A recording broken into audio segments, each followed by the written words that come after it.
Eto na nga mga chong, marami tayong gilas updates. Bukod kay Ralph Koo at Donald Gumaru, present din si Japet, L.A. Tenorio. Malaki ang gagampanan sa gilas. Hinebra players na si Ralph Koo at Donald Gumaru, bakit nasa practice ng Gilas Pilipinas? Kahapon nga mga chong ay opisyal nang nagsimula yung team practice ng Gilas Pilipinas para sa kanilang preparation sa paparating na FIBA Asia Qualifiers. At meron ngang kapansin-pansin sa mga dumalo sa practice ng Gilas Pilipinas.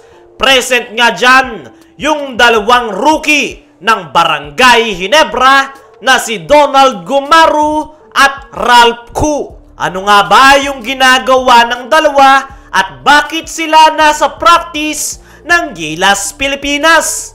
Ayon niya sa ating mga trusted source, ay ito nga si Donald Gumaru at Ralph Koo ang napili ni Coach Tim na tumulong sa preparation ng Gilas Pilipinas. Pinasama lang ito ni Coach Tim sa practice ng ating national team para makatulong at para na rin ma-develop ang kanilang skill set. Isa pa nga daw sa dahilan ay absent nga daw si Junmar Fajardo at CJ Perez sa first day ng practice. Kaya naman, yung dalawang Hinebra players nga muna pansamantala ang dumalo para matuloy ang kanilang practice. Kung matatandaan nyo mga chong, ay diretsang 12-man players agad ang pinangalanan ni Coach Tim Cone.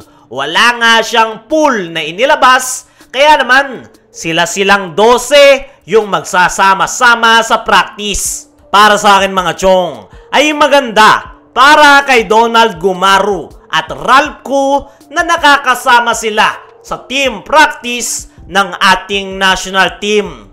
Marami nga silang matututunan dahil best of the best players ng Pilipinas yung kanilang makakasabayan sa practice. At paniguradong marami silang matututunan na po pwede nilang magamit pagbalik nila sa Barangay Hinebra. Ang isa nga rin sa nakikita nating dahilan kung bakit pinasama ni Coach Tim itong si Donald Gumaru at Ralph Koo sa practice ng ating national team ay mukhang dine-develop niya nga yung skills at talent ng dalawang nasabing batang Hinebra players. May talent nga yung dalawang yan, kaya naman panigurado marami talaga silang ma-absorb at matututunan sa pagsama nila sa practice ng Gilas Pilipinas. At mukhang hinahanda nga ni Coach Tim ang dalawang batang players para sa paparating na All-Filipino Conference. Pero tingnan na lang natin, once na dumalo na ng practice si CJ Perez at Junmar Fajardo, kung makikita pa rin ba natin itong si Donald Gumaru at Ralph Koo sa practice ng Gilas Pilipinas. Dumako naman tayo dito sa kabilang balita. Bukod kay Ralph Koo at Donald Gumaru, present din si Japet, L.A. Tenorio. Malaki ang gagampanan sa Gilas. Spotted nga rin itong si Japet Aguilar sa practice ng ating national team. At ayon sa ating mga trusted source, ay si Japet Aguilar nga raw ang papalit kay AJ Edu na kasalukuyang may iniindang injury.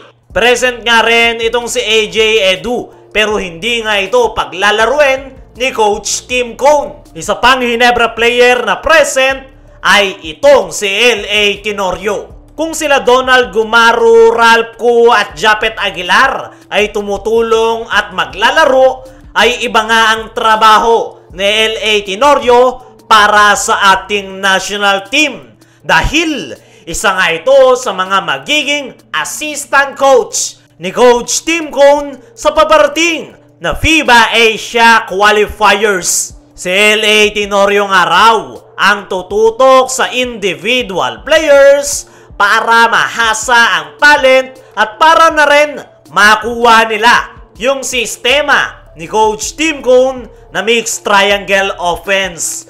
Yung focus ni LA Tenorio ay yung mga wala pang background sa sistema ni Coach Tim. Gaya na lang nitong sila Kevin Kiambao, AJ Edu, at Carl Tamayo. Panigurado, malaki ang may tutulong nitong si LA Tenorio para sa preparation ng ating national team. At hindi na nga rin ako nagulat na maraming Ginebra players ang tumutulong sa Gilas Pilipinas. Dahil unang-una, sistema nga ni Coach Tim na triangle offense ang kanilang gagamitin. Ginebra players nga lang yung may 100% knowledge sa sistema ni Coach Tim Cone. Kaya naman, ginagawa nga nila ang lahat para maging smooth at maging maganda ang flow ng kanilang opensa. Sa ngayon, ay kahit ano pa ang sabihin ng Ginebra haters, ay Ginebra nga yung may pinakamalaking role sa preparation ng ating national team. At sana nga lang talaga ay maganda ang kalabasan ng kanilang kampanya sa paparating na FIBA Asia Qualifiers at FIBA Olympic Qualifiers. Kayo mga chong, ano ang masasabi nyo sa pagtulong ng Ginebra sa preparation ng Gilas? I-comment mo lang dyan sa ibaba.